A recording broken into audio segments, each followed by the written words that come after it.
예수께서 모든 도시와 마을에 두루 다니사 그들의 회당에서 가르치시며 천국 복음을 전파하시며 모든 병과 모든 약한 것을 고치시니라.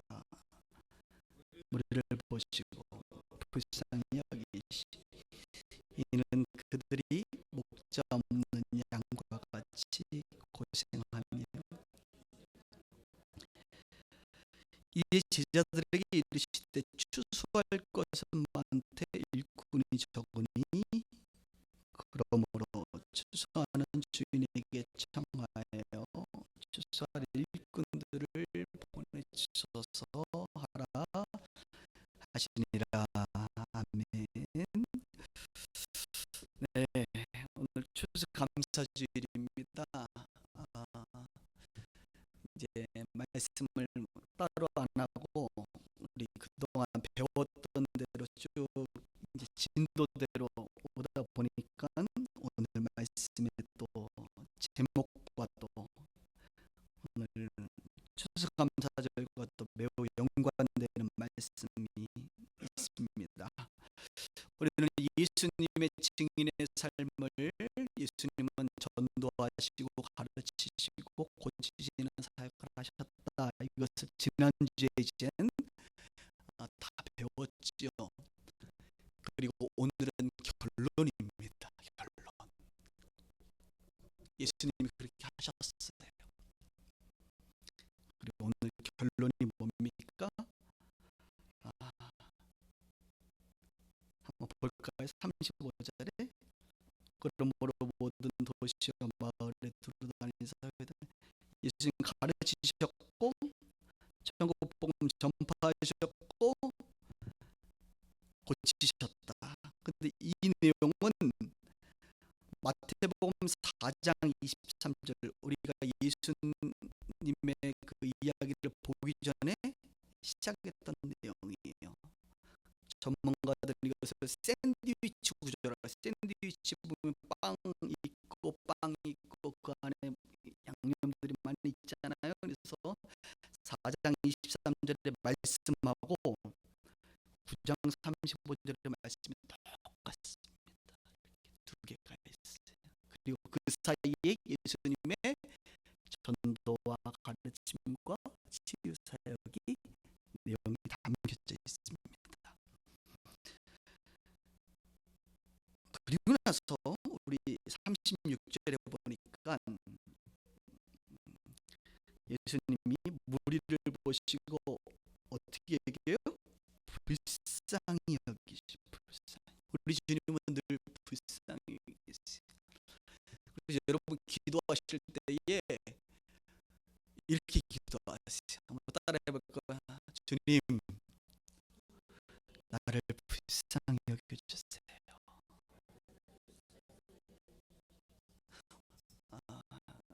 아멘입니까? 내가 이렇게 불쌍히 여김을 받을 존재라는 거 여러분 아세요? 저도 그래요. 주님 나를 불쌍히 긍휼히 여겨주세요. 우리 예수님은 많은 사람들을 보니까 불쌍한 사람들이 많아요. 왜요?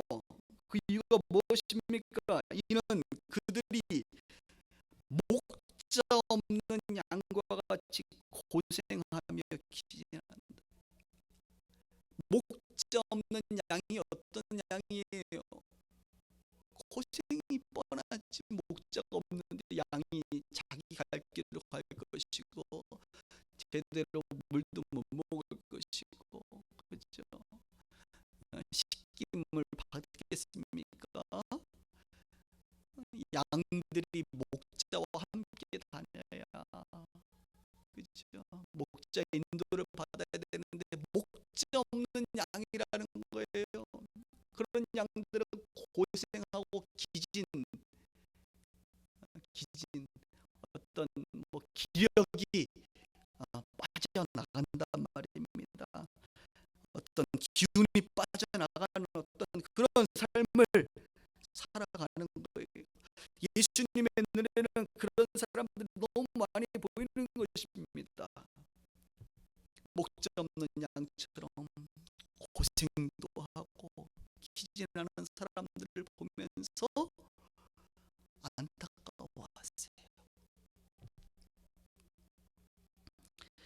그래서 예수님은 이렇게 제자들에게 말씀하십니다. 37절에 이에 제자들에게 이르시되 추수할 것은 많아요, 적어요?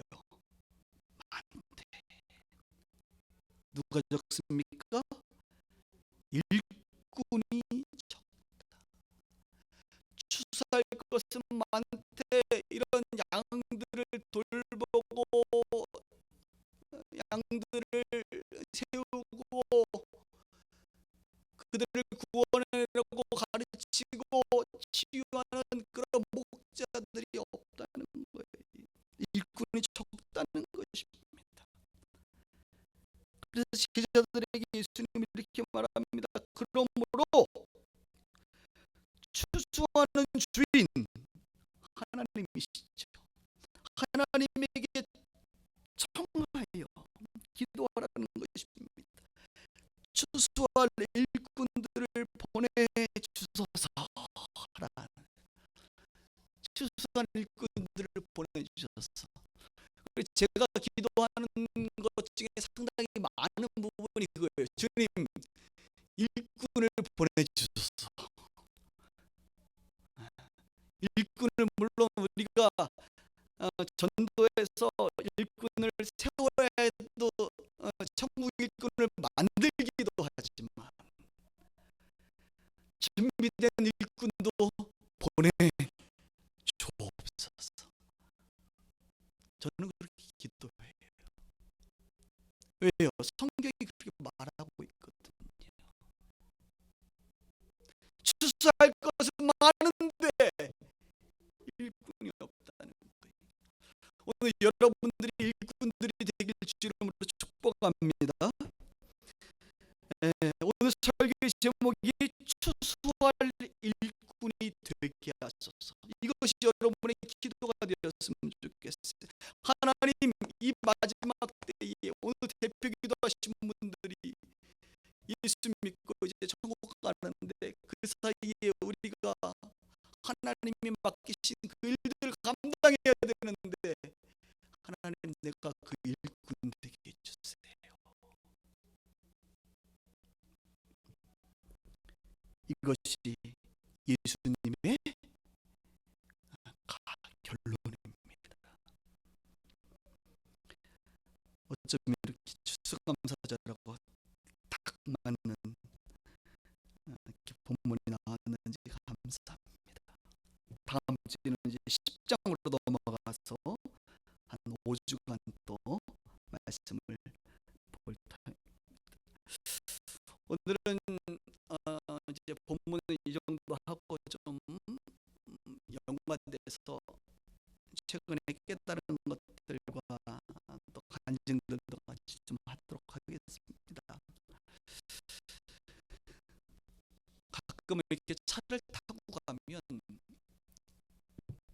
주님과 이렇게 깊은 교제를 할 때가 종종 있습니다. 그리고 차를 타고 갔다가 가끔 이렇게 감동이, 성령의 감동이라 뭔가 깨달음이라 그럴까요, 여러분? 그런 것이 좀 올 때가 있어요. 이번 주도 한 수요일 날 차를 타고 갔다가 너무 그 감동이 커서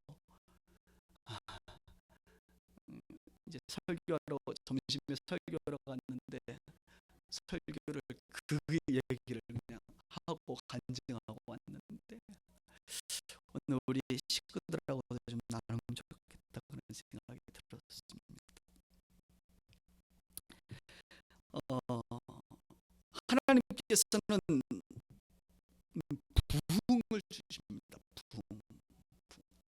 부흥이라는 것은 하나님의 절대적인 은혜이죠. 은혜.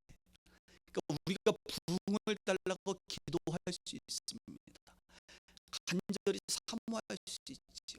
그러나 그 부흥을 주시는 분은 하나님이시고, 하나님의 때에 하나님의 그 은혜, 부흥은 은혜예요. 마치 우리의 구원이 하나님의 은혜인 것처럼 부흥도 우리가 어떻게 할 수가 있는 게 아니에요. 부흥을 어떤 목사님은 긍휼이다, 하나님의 긍휼, 하나님의 이 긍휼함이 부어지는 것이 부흥이다, 뭐 이렇게 표현합니다. 그래요. 하나님의 은혜와 긍휼이 전적으로 국가적으로 부어지면 국가적 부흥이 되는 것이고, 개인에게 부어지면 개인의 부흥이 일어나는 것입니다. 저는 여러분들이 여러분의 심령에 부흥이 일어나기를 바라요. 불쌍히 여겨주세요. 그래서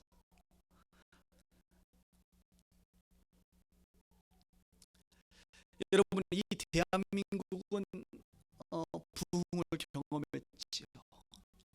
전 세계는요 부흥을 경험했습니다. 이른 비와 늦은 비라고 표현하는 이른 비는 오순절 성령 사건을 말하고, 늦은 비는 아마도 제가 믿기로 1900년도 초에 전 세계적으로 부어졌던 하나님의 부흥이었을 것입니다. 왜냐하면 1900년도 초에 부어지는 그 부흥은 전무후무한 성령의 강력한 역사였기 때문에 그렇습니다. 그 여파로 뭐 유럽이라든지 미국, 중국 뭐 다 부흥이 일어났는데, 1907년도에 한국에 부흥이 일어났어요.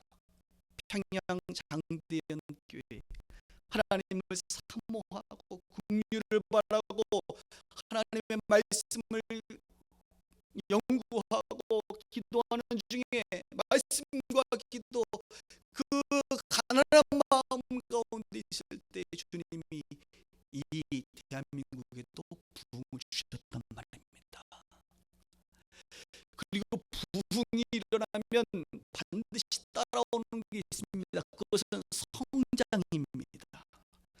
이 부흥의 여파는 너무나도 강력해서 부흥이 터지고 나면 대한민국 같은 경우는 무려 100년 동안, 몇 년 동안? 100년 동안 부흥이, 이게 성장이 지속됐어요. 저는 개인적으로 2007년이 그때였다고 보는데요. 부흥이 있고 성장이 일어납니다. 그래서 한국의 교회가 뭐 1000만 성도다 뭐 이런 이야기들이 나오는 거예요. 교회들이 이렇게 그냥 곳곳마다 세워진 것입니다. 하나님의 일꾼들이 일어난 거예요. 부흥의 여파로 엄청난 성장을 한국 교회가 이루었습니다. 그런데 저도 2004년도부터 어게인 1907, 1907년도에 부흥이 다시 재현되기를 원하는 어게인 1907을 위해서 기도하고 함께 섬기고, 2004년도, 2005년도, 2006년도, 2007년도, 그래 이제 평양 대부흥 100주년을 맞이해서 이제 다시 한번 이 민족 가운데 하나님 부흥을 주옵소서. 그래서 기도 열심히 했어요. 지금도 저는 부흥을 갈망하는 목사 중에 한 명입니다. 2007년도는 100주년이다 보니까 전 교단들과 모든 교회들과 모든 교회들이 부흥을 사모하고 기도했단 말입니다. 결론은 부흥이 왔나요? 부흥이 왔나요? 부흥은 안 왔습니다. 많은 사람들이 절망했지요. 부흥이 안 오고 뭐가 왔습니까?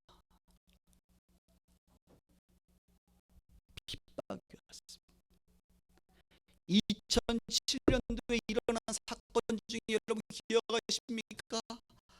아프가니스탄의 샘물교회 단기 선교팀이 가서 배형규 목사가 죽었어요. 그리고 때는 이때다 해서 안티 세력들이라고 저는 보는데 상당히 많은 것들을 왜곡시키면서 한국 기독교의 이미지가 굉장히 추락을 하게 되고, 저는 개인적으로 2007년도 이후에 한국 교회의 성장이 멈추고 마이너스 성장을 했다고 개인적으로 믿습니다.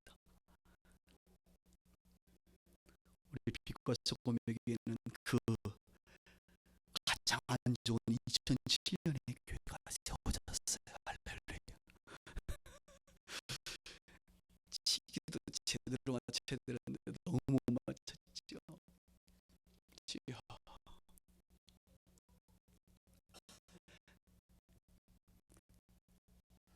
우리는 부흥을 달라고 기도했는데 하나님이 주신 것은 뭐예요? 부흥이 아니었어요. 순교였습니다. 순교. 다른 말로 부흥의 시대가 있고 성장의 시대가 있는데, 부흥은 반드시 성장을 이뤄냅니다. 성장의 시대가 멈추는 것 같으니까 우리가 사모했던 것은 부흥이었어요. 다시 하나님 다시 한번 부흥을 주셔서 또 다른 성장을 주세요.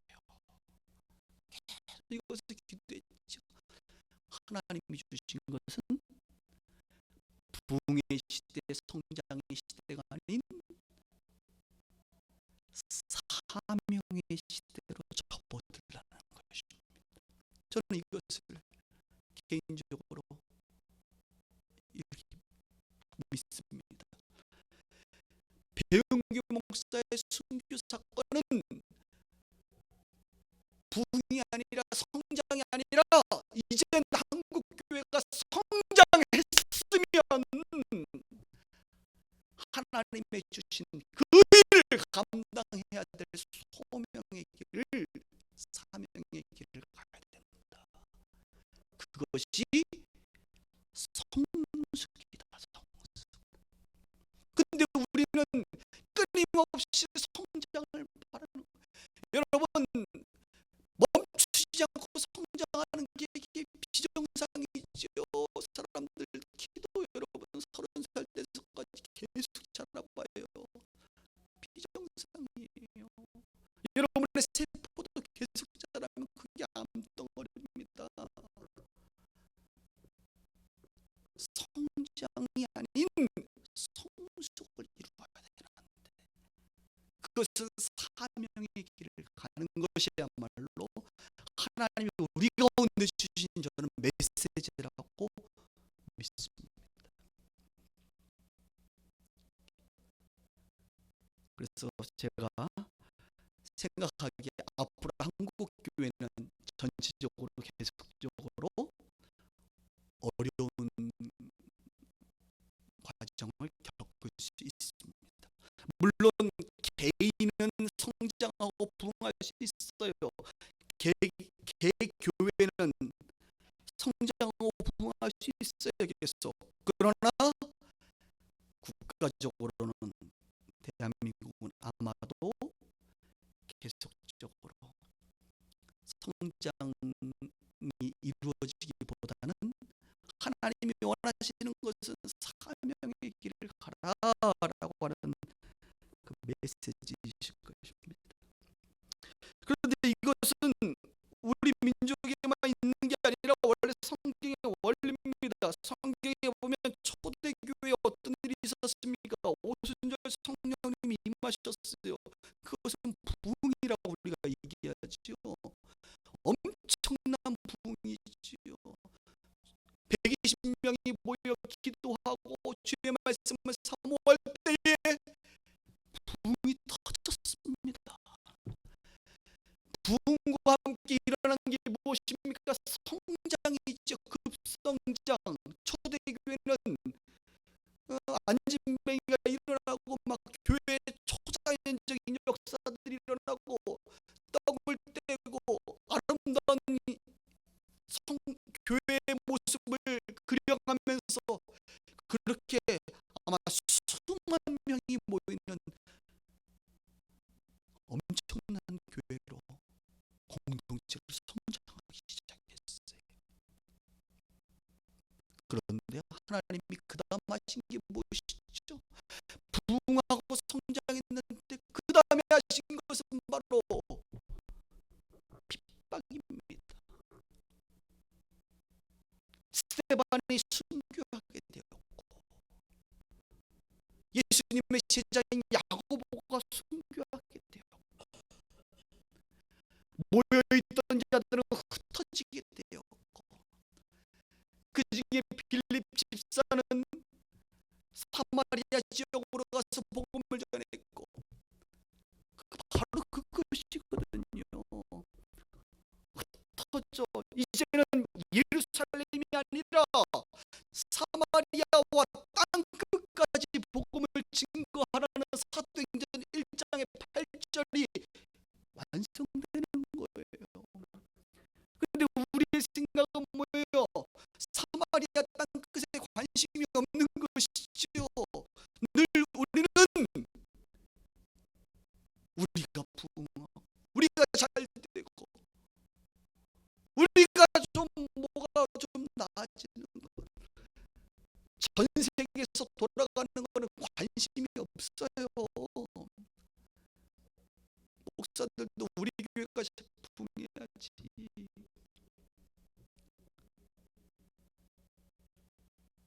한국 교회가 잘 돼야지.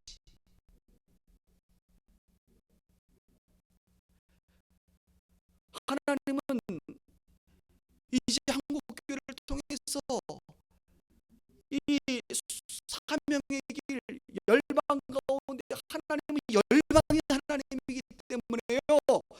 열방에서 하나님은 여전히 일하시는데 그 일하시는 것들을 보면서 주님의 사역에 기쁨으로 동참하는 것을 주님은 저는 원하신다고 믿습니다. 물론 국내에도 하나님이 하시고자 하는 일들이 많이 있을 거예요. 그 일들의 동참들, 이게 바로 일꾼이에요. 일꾼. 다른 게 일꾼이 아닙니다.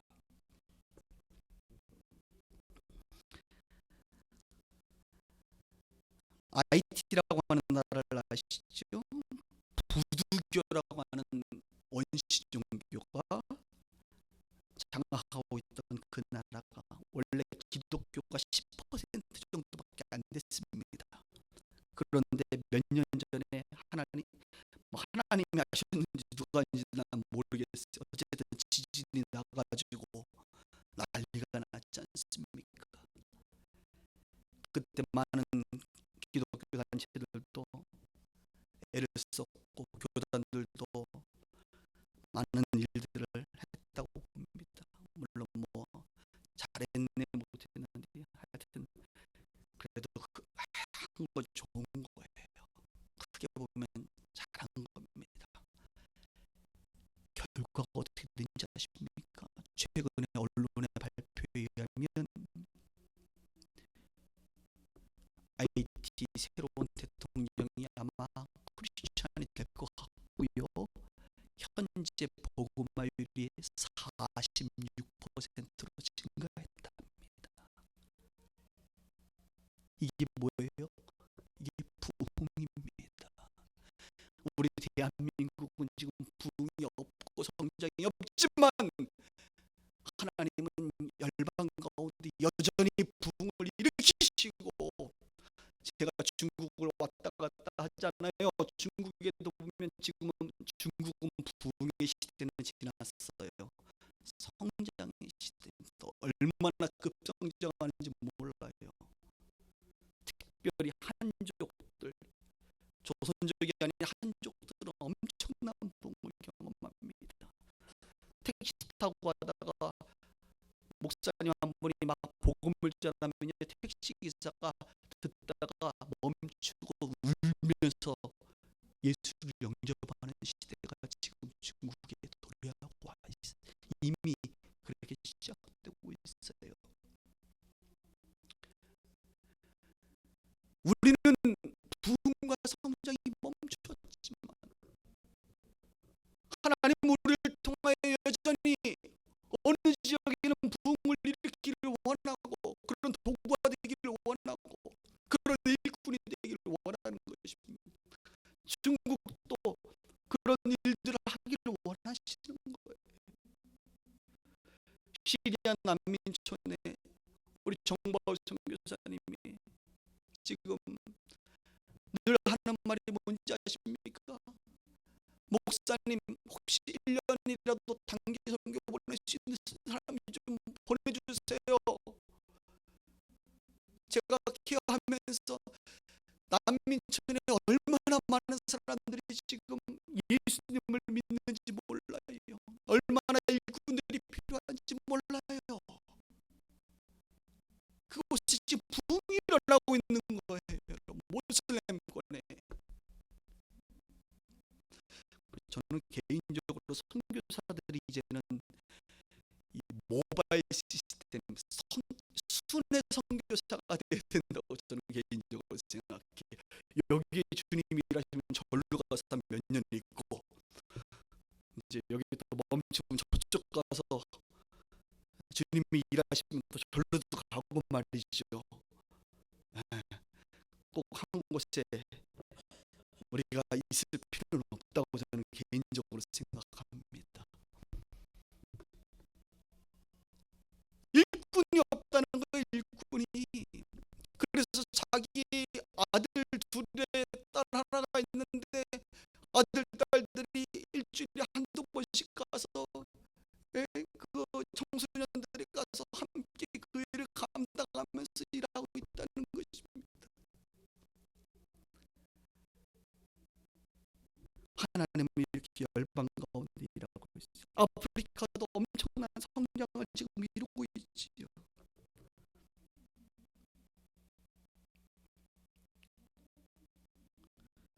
이런 하나님의 일하심에 관심을 우리가 가져야 된다는 것을 지금 이야기하는 것입니다. 그래서 하나님께서는 한국 교회를 향하여 저는 개인적으로 재배치, 영어 단어가 하나 떠올랐는데 얼레이라고 하는 단어, 얼레이. 이것은 배치, 배열이라는 의미인데 사전에 보면 전투 대열로 배치하다. 이 마지막 때 대추수 때를 맞이해서 하나님은 전투 대열로 배치하는 거예요. 어떤 교회는 사단급의 전투 대열이 될 것이고 어떤 교회는 대대급, 중대급, 소대급, 군대급 그건 중요하지 않습니다. 하나님의 사람들과 함께 교회 공동체를 재배치하고 있다고 저는 믿습니다. 이것은 저만 그렇게 믿고 있는 것이 아닙니다. 현장에서 일하시는 하나님의 사람들이 그렇게 이야기하고 있는 것들이요. 저도 개인적으로 이 부분을 최근에 하나님께서 확증해 주셨기 때문에 그렇습니다. 하나님은 재배치. 우리 교회 성도들이 다 우리가 전도해서 교회 온 사람이 없습니다. 여러분 거의 3분의 2 이상은 다른 교회 이미 예수를 믿고 때로는 일꾼이 되어 재배치되는 거예요. 하나님이 일할 공동체에 그 사람들을 옮겨주시는 거죠. 한국의 큰 교회들 안 그렇습니까? 다 뭐 수평이동했지 전도에서 그렇게 된 교회가 하나도 없어요. 여러분 대한민국에 이제 한국 교회는 재배치되고 있다고 저는 믿습니다.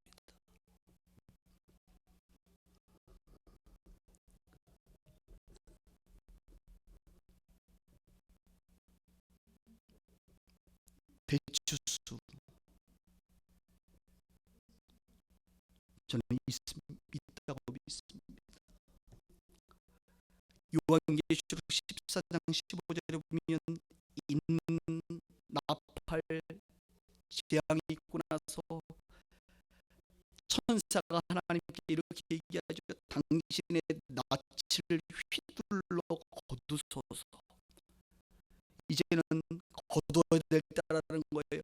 그랬더니 땅의 곡식이 다 익어 거둘 때가 이르렀습니다. 아니, 구름 위에 앉으시니 예수님이시죠.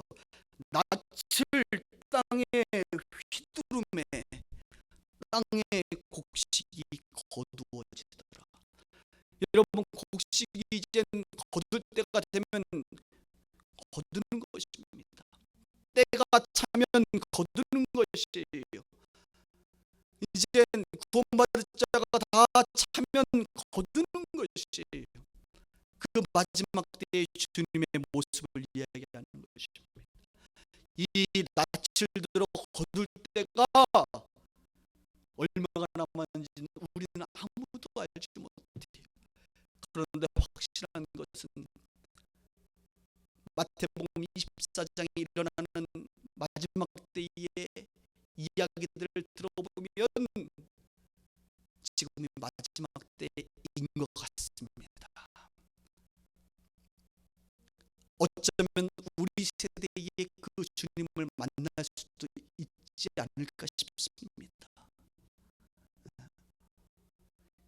그리고 이 주님의 추수 기간에 그 추수가 일어나기 바로 직전에 아마도 대추수가 일어날 것이라고 저는 개인적으로 믿습니다. 그리고 이미 1900년도 초에 성령이 이 늦은 비가 임하고 나서부터 이미 대추수는 열방 가운데 일어나고 있습니다. 우리 한국도 포함해서 그 1900년도 초 이후에 우리나라가 이렇게 또 부흥을 일어나는 거예요.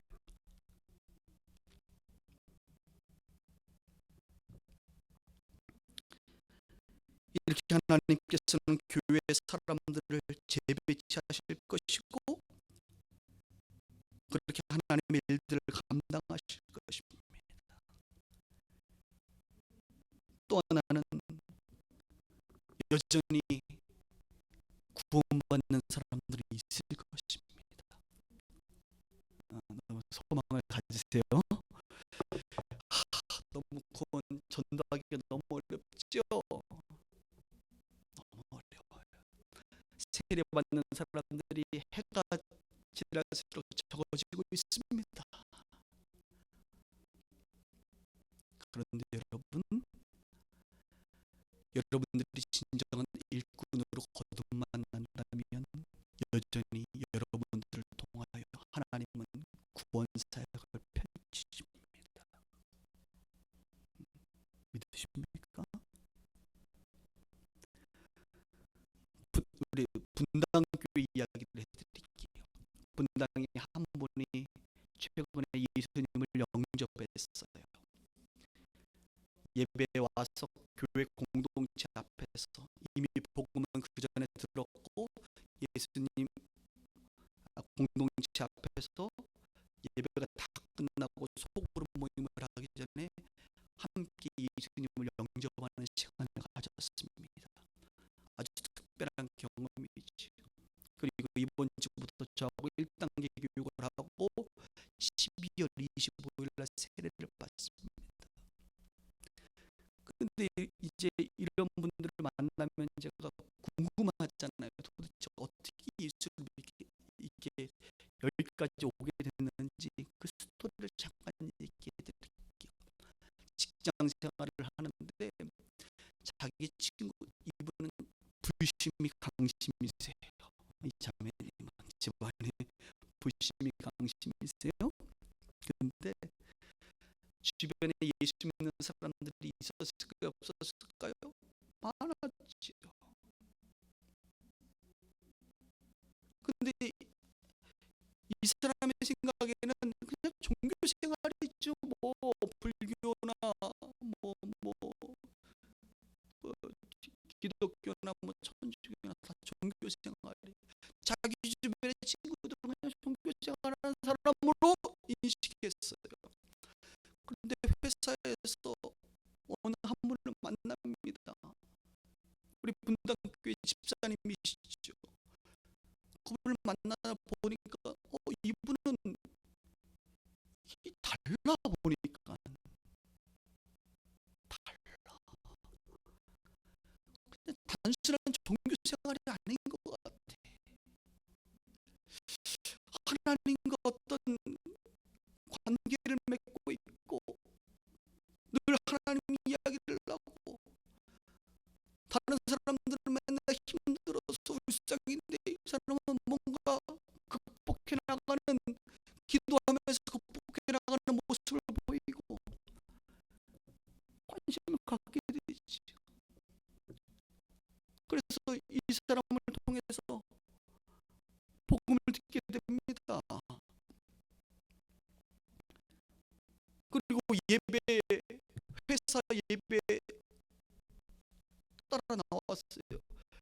회사에 예배 가보니까 이런 사람들이 너무 많은 거예요. 너무 충격이었대. 이분 생각은 너무 충격적이었대. 그리고 그 사람들을 만나보면 다 하나같이 자기가 만난 친구들처럼 종교 생활하는 자가 아니라 그리스도인처럼 하나님의 자녀로 아름답게 살아가고 있는 것입니다. 그 자매님은 저한테 이렇게 표현했어요. 목사님, 그들에게는 mon과 뜨거운 것이 있었어요. 뜨거운 뭔가가 있었다는 거예요. 그냥 교회에 왔다 갔다 하는 그냥 종교인이 아니라 뭔가 뜨거운 것이 있다는 것입니다. 여러분에게 그 뜨거움이 있나요? 그 뜨거움이 보이는 것입니다.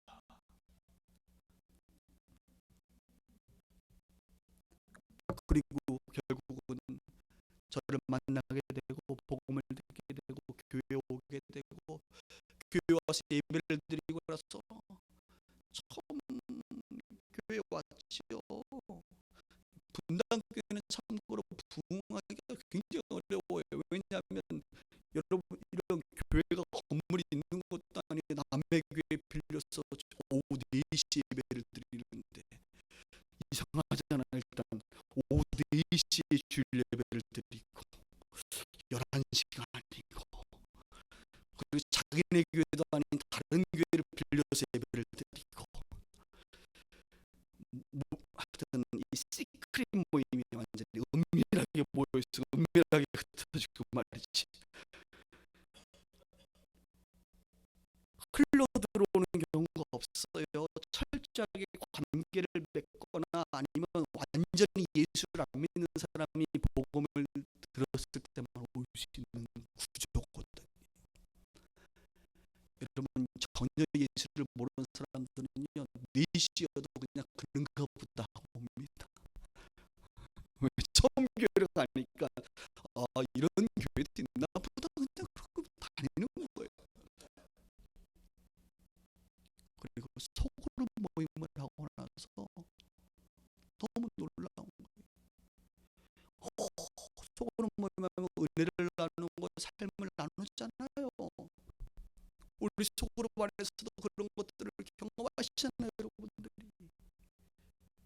다르다는 거예요, 다르다는 거. 뭐가 있구나. 그래서 최근에 이 자매님한 게 꽉 붙어 있어야겠구나. 뭐가 있구나. 뭐가 있죠. 왜 없어요? 주님이 계시지. 할렐루야.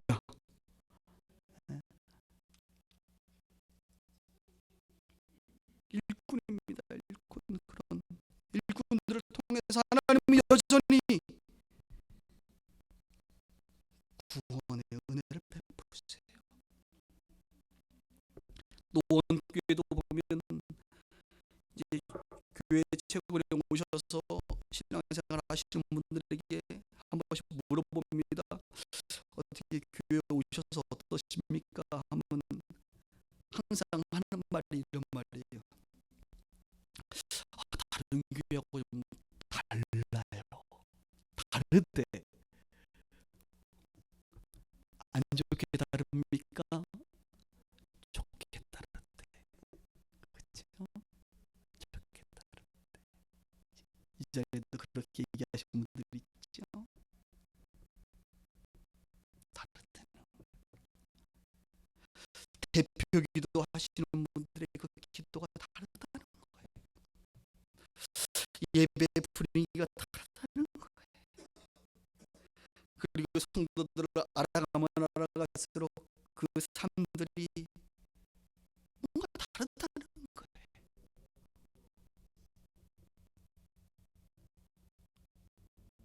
얼마나 그런 이야기를 할 때 목사가 기쁜지 몰라요. 바로 여러분의 이야기를 지금 하고 있는 것입니다. 별로 여러분들은 별로 기쁘지 않는 것 같은데 그런 이야기. 그래요. 여러분들을 통해서 하나님께서는 일꾼 삼으셔서 여전히 구원받을 자들을 더하게 하실 줄 믿습니다. 복음의 능력이 더 나타날 줄 믿습니다. 그러나 국가적으로는 그렇지 않다는 거예요. 오늘 여러분들에게 하나 충격적이라 할까 당황스러운 이야기를 하나 해드릴 텐데, 우리 교회가 지금 노원에 있고 강남에도 우리 부목사님 우리 계시던 분이 개척하셔서 강남 빛과 소금의 교회도 있고 분당 빛과 소금의 교회도 있고 네 번째 빛과 소금의 교회가 이제 세워집니다. 카타르 도하에 카타르 빛과 소금의 교회가 세워집니다.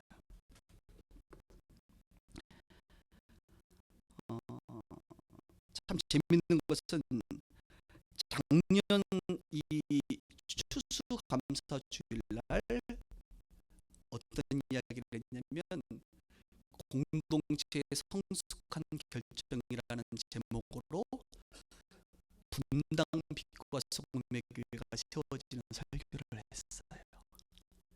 근데 그것은 제가 자세하게 했죠. 왜냐하면 제가 가니까.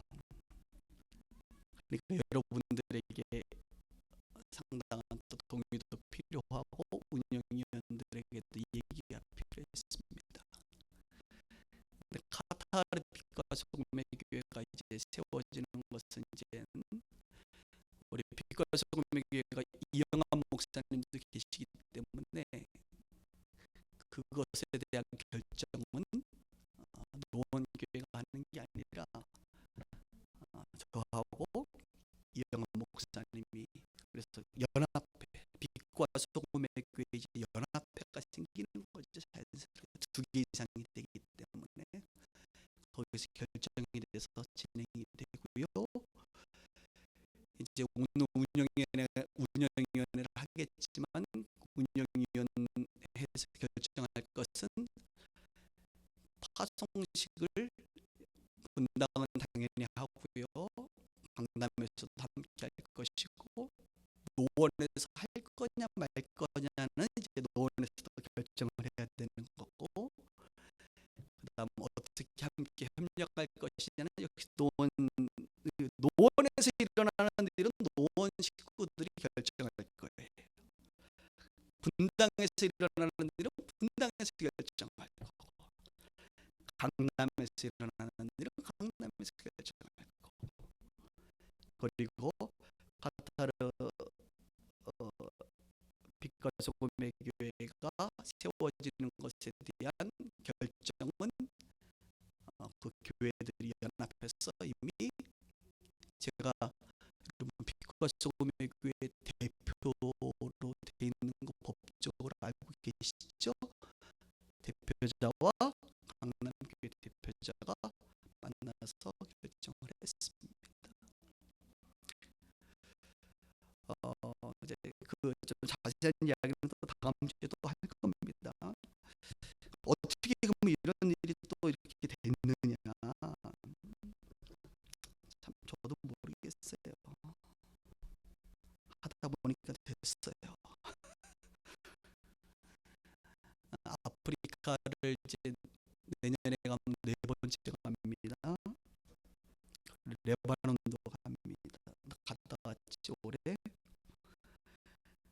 중동과 아프리카를 지날 때마다 닿는 그, 그, 그 비행기를 갈아타는 곳이 카타르 도하예요.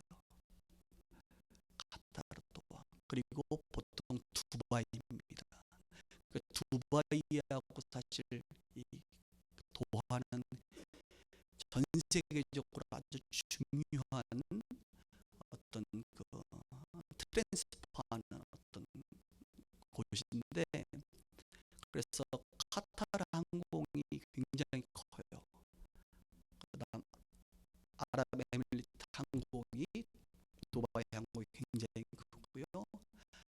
한국 사람만 카타르 항공에 1000명이 직원이 있습니다.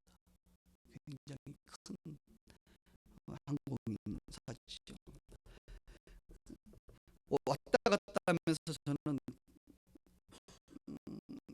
그런 생각이 들지. 야, 여기에 우리 함께 하시는 동역자들이 있으면 참 좋겠다. 그런 이야기도 늘 생각이 들었고, 또 선교사님들의 이야기를 들었어요. 선교사님들 이야기를 들으면서 뭐냐, 카타르에 지금 한인들만 한 4,000명이 있는데 교회가 하나밖에 없다는 거예요. 여러분, 교회는 여러 개가 있어야 됩니다. 다양한 교단의 교회, 다양한 성향의 교회들이 있어서 성도들이 이렇게 함께 하나가 있으면 여러분 문제가 되는 거예요. 그리고 이제 또 들려오는 소식이 이야기하니까 한인교회는 여러분 잘 아실런지 모르지만 굉장히 복잡한 구조를 가지고 있습니다. 한인교회의 주인은 하나님이 아닐 경우가 굉장히 높아요. 그리고 돈 많은 장로님이 주인일 경우가 상당히 많습니다. 그래서 건강하지 못하고 늘 쪼개지는 거죠. 이런 복잡한 구조가 한인교회인데, 어쨌든 그런 교회가 한인교회들이 좀 세워져야 된다라는 늘 마음이 있었습니다. 그리고 나서 늘 한국에 있을 때마다 나름대로 이제 꿈을 꾸게 되더라고요. 생각이 여러분 때로는 꿈이 되는 경우가 종종 있어요. 그래서 내가 아내한테 그랬어요. 여보, 카타르에다가 우리 교회를 좀 세워야겠어. 이런 말을 했더니 아내가 답은 못하고 그냥 많이 당황하시죠. 지금 여러분들도 지금 굉장히 당황하실 거예요. 그리고 우리 선교사님들한테도 그런 일이 있으면 좋겠네요. 이렇게 농담 반 진담 반으로 이야기를 했습니다. 그런데 어느 순간 그것이 꿈에서 말이 되고 말에서 기도가 되기 시작했어요. 근데 그게 언제쯤 되겠습니까? 우리 교회가 뭐 아주 큰 교회가 돼서 뭔가 어떤 목회자를 파송해야 되는 거 아니겠습니까? 앞으로 한 30년이나 돼야 되겠죠? 그런데 놀라운 일이 생겼습니다. 우리 주님은요, 놀랍게 일하세요. 정말 제가 그걸 너무 많이 느끼기 때문에 어, 지난달입니다. 10월 달에 한 분에게 전화가 왔어요. 전화하신 분이 김상진 목사님이신데, 이분은 20년 전에 동국대학교, 제가 20년 좀 안 되죠? 동국대학교 제가 다닐 때 제 순원이었습니다. CCC 제 순원이었고, 제가 기독인 연합회 학생 대표를 하고, 몇 년 후에 이 형제가 또 대표를 하고, 이 형제가 대표할 때는 제가 군대를 갔다 와서 간사로 또 섬기고 있을 때였어요. 그러니까 어떻게 보면 저희 캠퍼스에서는 그렇게 출신 중에 목사가 된 사람 많지 않기 때문에 제가 목사가 됐고, 이 친구가 총신대 신대원을 졸업해서 총신대 합동 측에서 지금 목사로 목사가 되었습니다. 한국에서 부목사로 계시다가 어, 카타르 한인교회에 하나밖에 없는 그 교회에 부목사로 가셨어요. 그곳에서 목회를 하시고 담임 목사님이 이제 나가시는 상황이 돼서 본인도 양심상 있을 수가 없다 해서 본인도 이제 나오시게 된 거예요. 한국에. 저는 몰랐습니다. 근데 이분이 전화가 왔어요. 목사님 좀 만날 수 있겠습니까? 어휴, 한국에 들어왔는가? 1월 달에 들어왔다는 거예요. 10개월 동안 연락이 없었어요. 만납시다. 만났어요. 만났더니 하는 말이 뭐냐면, 목사님, 카타르에 가서 교회를 세워야 될 것 같습니다. 왜 그런가? 기도를 하면 이 중동 선교에 대한 마음이 너무 커서 견딜 수가 없고, 그리고 현지에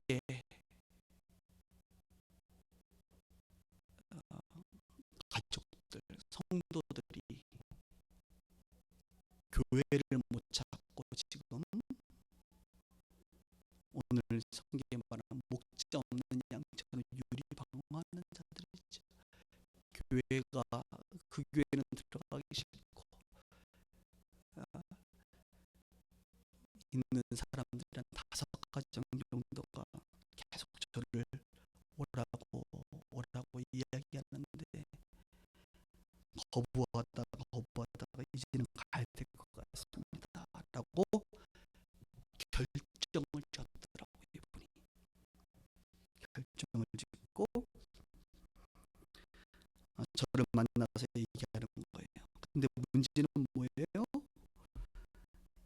이 친구가 저보다 한 2살이 어린데, 목사님 아시는 것처럼 제가 리더십이 약하고 한인교회 아주 독특성 때문에 쉽지가 않은 거거든요.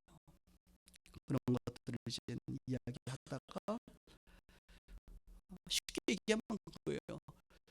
목사님, 교회에서 파송을 받고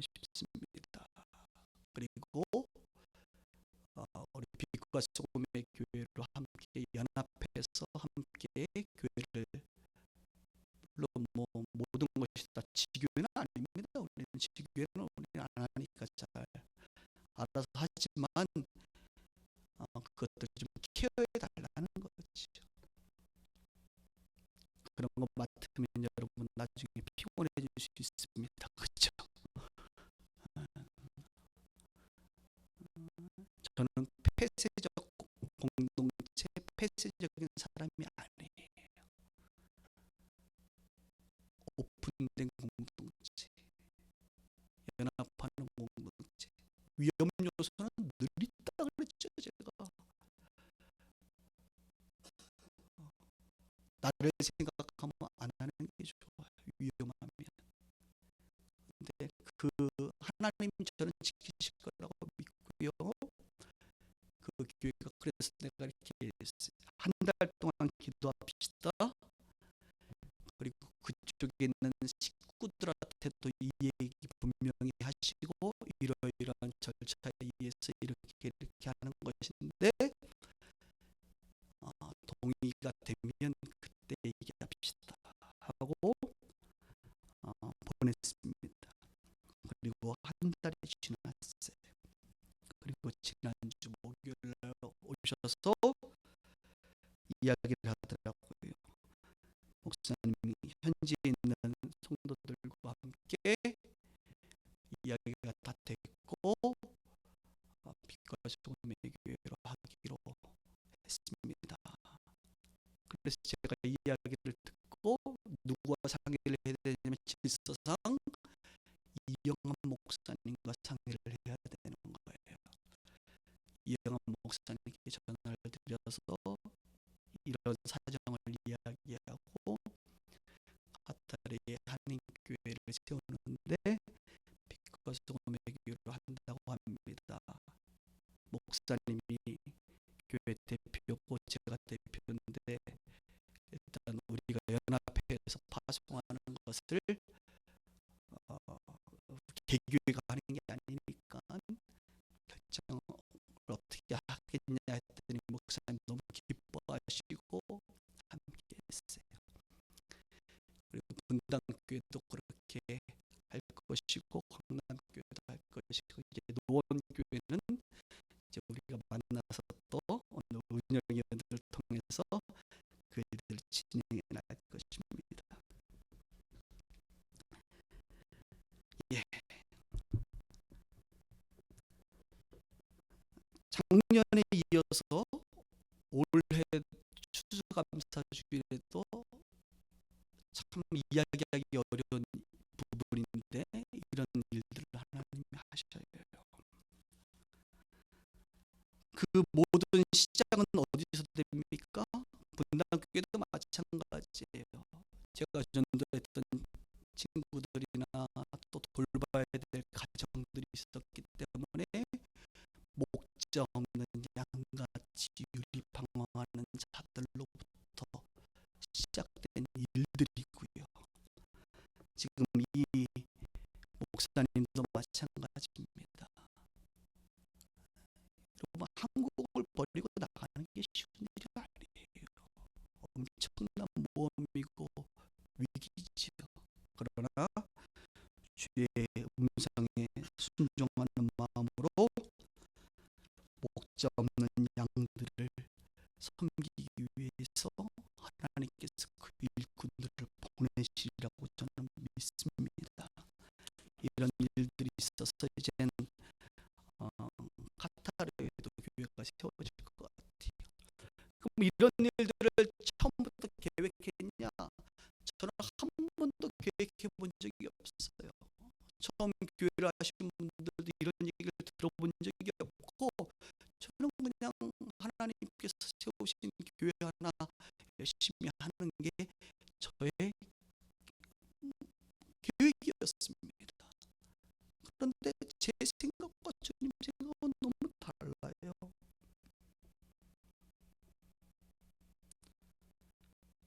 우리 주님 너무 앞서가세요. 내가 보니까 우리 능력이 별로 없는데, 그런데 우리는 뭡니까?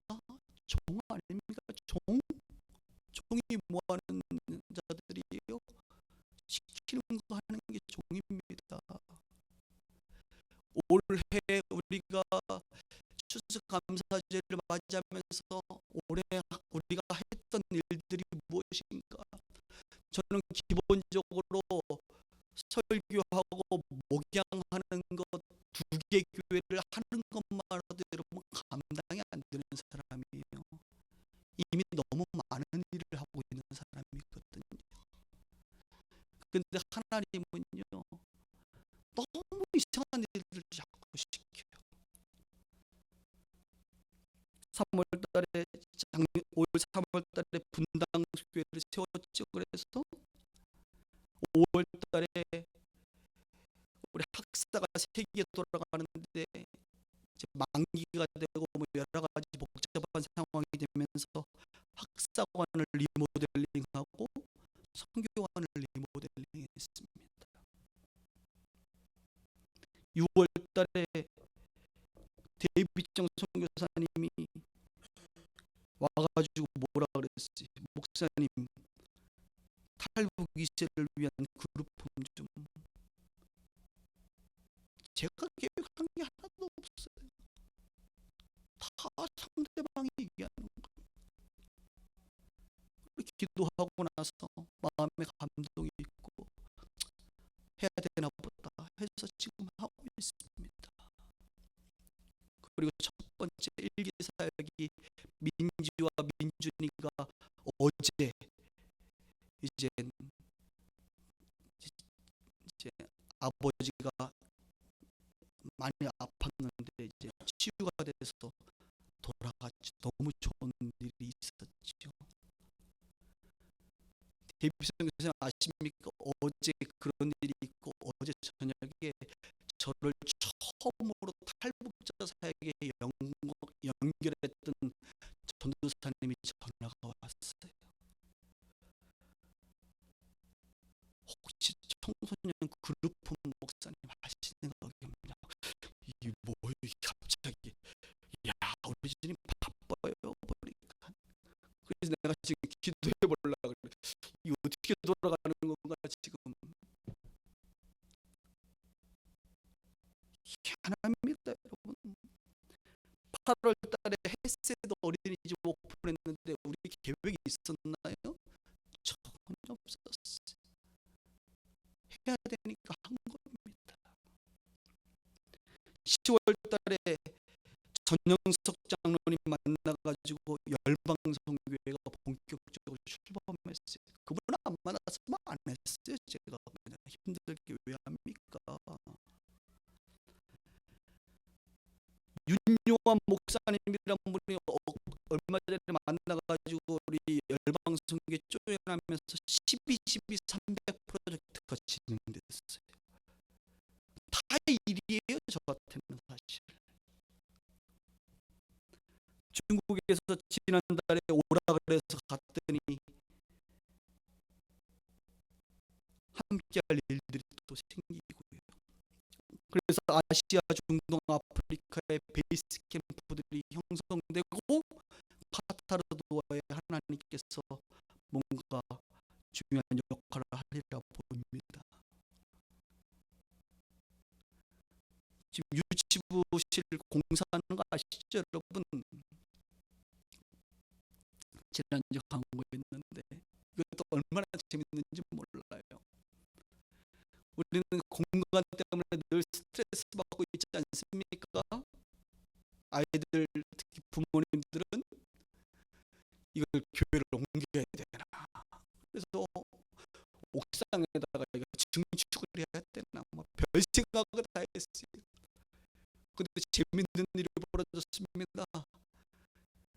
주인이 1층 전체 월세를 다 올렸어요. 그러니까 1층 사시는 분들이 월세 올리니까 뭐 화장실이나 수리해 주라고 그래서 자기 2층 화장실을요 올 수리를 했습니다. 근데 이분이 화장실 수리하면서 옥상 창고가 물탱크인데 그 물탱크를 비워가지고 자기네들 가끔 올 때 쓰는 사무실로 쓰겠다는 거예요. 그 말을 들었는데 주께 주님께서 감동을 또 주시잖아요. 그 사람들이 있으면 되겠습니까? 가끔 1년에 한두 번 오시는데 우리한테 달라고 내가. 그랬더니 홍 목사님도 너무 좋아하시더라고. 그래서 우리가 월 10만 원 더 내고요. 우리가 리모델링해서 우리가 쓰겠다 그래서 아마 지금 후회하고 있을지도 몰라요. 그분들이. 어쨌든 저희가 지금 쓰게 된 거예요. 놀라운 것은 사무실이 글로 옮겨지니까 어떤 일이 벌어집니까? 유치부실이 생기고요. 유치부 아이들이 로비에서 일로 빠지니까 유치 그 영아부 아이들이 예배를 조용하게 들을 수 있고, 오늘 보니까 유모차 주차장을 저기다가 누가 만들어 놨더라고요. 유모차 주차장. 유모차 때문에 정신없더라고요 저희가. 그래서 중고등부 아이들이 맨날 과기대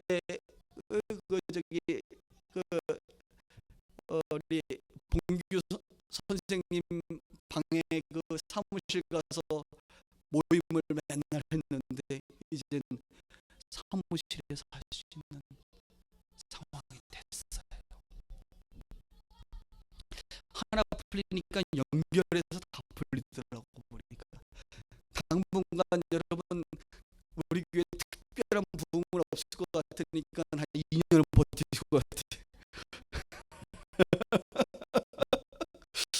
이곳에서 한 2년은 더 있을 수 있을 것 같아요.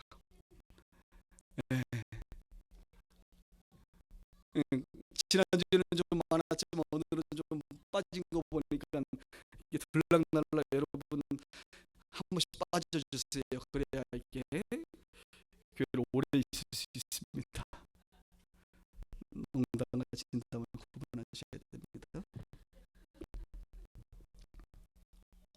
저는요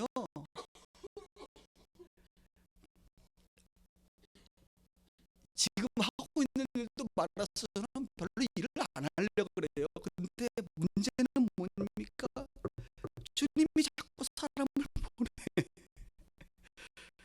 주님이 자꾸 뭔가를 만드셔. 환경을 만드는 거예요. 기도해 봐야지 어떻게. 내가 종인데 주님이 하라고 해야지 뭐. 주님이 급하신 것 같아 내가 보니까.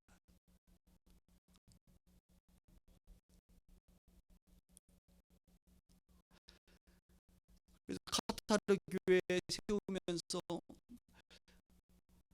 우리가 그래도 파송도 해주니까 뭔가 도와야 되겠다 이런 마음이 감동이 와서 내가 뭘 해줘야 될까 얘기를 해봤더니 뭐 특별한 거 없어요. 그 교회 이미 거기서 헌금도 한 1,000만 원 이상 했더라고.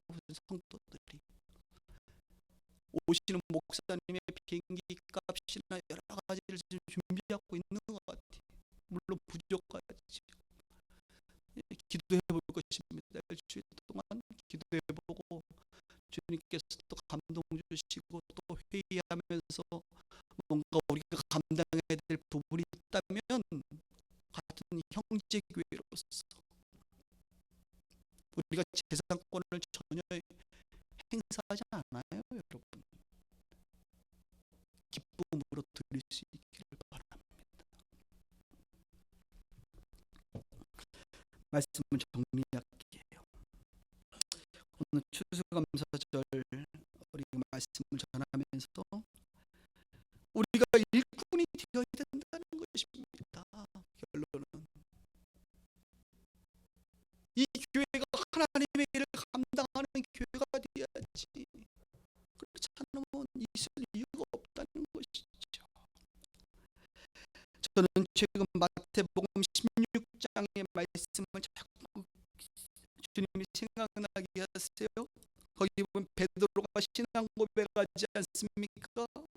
저와 여러분들이 하는 고백처럼 그리고 나서 예수님께서 십자가와 부활에 대한 이야기를 합니다. 내가 죽어야 되고 3일 만에 부활할 것이다라고 하는 이야기를 하셨을 때에 베드로는 우리가 아는 것처럼 주님 안 됩니다라고 얘기했어요. 그때 예수님은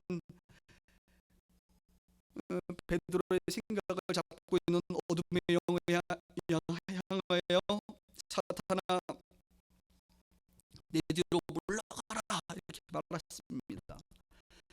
그리고 그 다음에 예수님이 하신 말씀을 우리가 주목해야 됩니다. 예수님 뭐라고 얘기합니까? 내가 베드로에게 네가 하나님의 일을 생각하지 아니하고 도리어 사람의 일을 생각하는. 베드로 생각에는 예수님이 죽으면 돼요, 안 돼요? 안 되죠.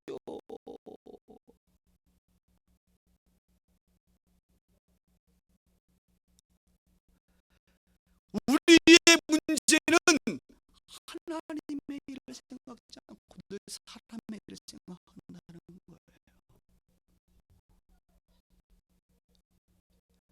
교회들도 그래요. 교회들도 하나님의 일에 순종하려고 하는 마음보다는 늘 이거 하면 우리가 어쩌고 저쩌고 불편하고 항상 나 중심, 내 자식 중심, 돈 걱정, 교회 재정 문제,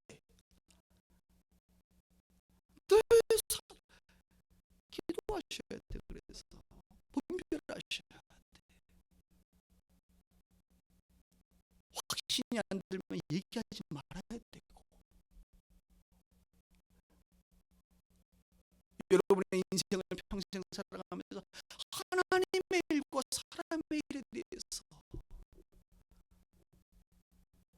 우리 주님은 늘 얘기하는 거예요. 그러면서 그 다음 절에 뭐라고 얘기합니까?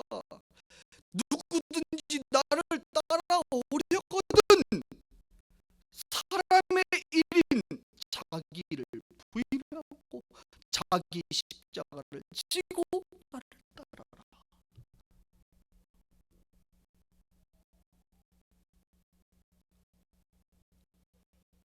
사람의 일, 우리는 늘 사람의 일을 생각해요. 하나님의 일을 생각해요. 저는 우리 빛과 소금의 교회가 앞으로 계속 성장하면서 이제 걱정이 좀 돼요. 교회가 커지면 이게 이제 다양한 말들이 나오고 의사결정이 복잡해질 것 같아. 그럴 때마다 우리가 하나 생각해야 될 게 있습니다. 하나님의 일이냐 사람의 일이냐를 놓고 계속 기도해야 되는 거예요.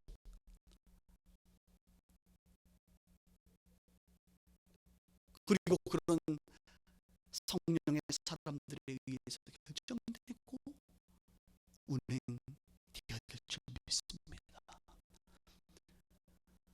저는 합리적이기 때문에 절차를 무시하지는 않아요. 오늘도 운영회를 통해서 우리 교회에서 파송식을 할 거냐 말 거냐 결정할 거고요. 우리 교회에서 어떻게 지원할 거냐 이런 거 결정 다 할 겁니다.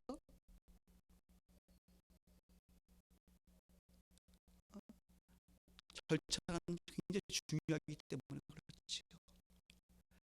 그러나 우리 신앙인들이 항상 교회가 작을 때는요 굉장히 쉬워요. 그런 것들이 같이 함께 하시는 분들이 기도하고 결정하고 일이 빨리빨리 되는데 점점 커지면 커질수록 조직화되면서 하나님의 타이밍을 놓쳐버리고 그런 경우가 참 많다는 것이죠. 이런 것들을 함께 고민하면서 저와 여러분들이 기도해야 될 줄 믿습니다. 여러분, 교회가 자꾸 세워지는 거 좋은 일이에요. 앞으로 그러면 빛과 성비가 계속 세워질 것 같냐? 지금 상태로 봐서는 계속 세워질 것 같아. 그래서 예전에 이런 그냥 우스갯소리 냈잖아요. 서울에 25개 교회다 다 세우면 좋겠다, 뭐 이런 생각도 했습니다. 그러면 뭐 세우면 목사님 또 가시는 거 아니에요? 이 힘든 일을 내가 자꾸 왜 하겠어요? 그냥 있을 거예요, 여기. 뭐 어떻게 될지 나도 모르겠어요. 어떤 방식으로 어떻게 주님이 하실지 모르겠어요. 주님이 그때 우리 가운데 인도하시는 대로 우리가 한번 가보십시다. 할렐루야. 함께 가보십시다. 그리고 제가 늘 느끼는 건 큰 문제 아니면 한번 도전해 보는 거지 뭐. 욕을 먹을지도 모르죠. 먹어보지 뭐. 그게 뭐 무서워. 내가 살아있기 때문에 늘 우리는 사람의 일을 생각하는 거예요. 내 가진 거 상관없다. 내 자존심 상관없다. 내 이미지 상관없다. 하나님의 일이면 그 가진 거 아무것도 중요하지 않다. 우리 빗소교회가 또 우리 성도님들이 이 추수할 것이 많을 때에 일꾼이라는 말을 들었을 때 내가 능히 아나 일꾼입니다라는 고백이 자연스럽게 나올 수 있는 우리 식구들 되기를 주의 이름으로 축복합니다. 이렇게 한번 아름다운 공동체를 계속 세워가십시다. 기도하겠습니다. 오늘 말씀드리면서 이제 부흥의 때가 아닌 성